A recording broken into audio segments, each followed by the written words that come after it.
हमरा बताई हो भोले बाबा गांजा भंगिया यदि घट जाए गोरखी के बियाह कट जाए आ चढ़ल तिलक लट जाए गोरखी के बियाह कट जाए आ चढ़ल तिलक लट जाए सावन में हमरा बताई हो भोले बाबा गांजा भंगिया यदि घट जाए सावन में हमरा बताई हो भोले बाबा गांजा भंगिया यदि घट जाए गोरखी के बियाह कट जाए आ चढ़ल तिलक लट जाए गोरखी के बियाह कट जाए आ चढ़ल तिलक लट जाए।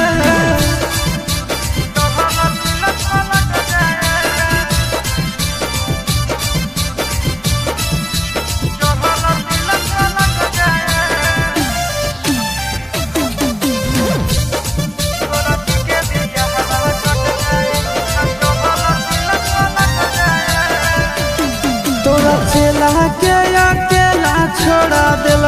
भोला जी सावन चढ़ते मोरा दिल छोड़ा दिल भोला जी तोरा चेला के अकेला छोड़ा दिल भोला जी सावन चढ़ते मोरा दिल छोड़ा दिल भोला जी ऐसन पूछू कारा कि बाबा हमारे से फिर पट जाए ऐसन पूछू कारा कि बाबा हमारे से फिर पट जाए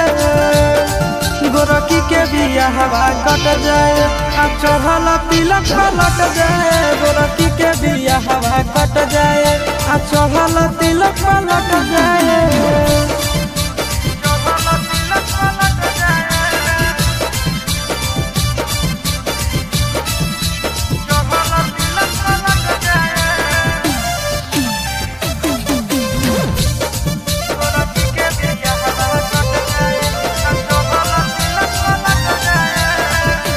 गाँव में हम गांजा दिन भर पिया हो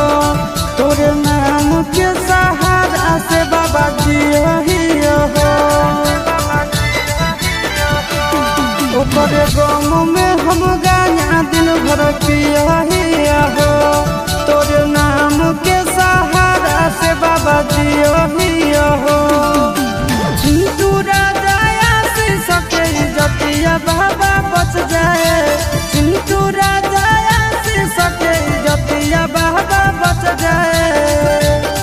गोरखी के बियाह कट जाए आ चढ़ल तिलक लट जाए गोरखी के बियाह कट जाए आ चढ़ल तिलक लट जाए।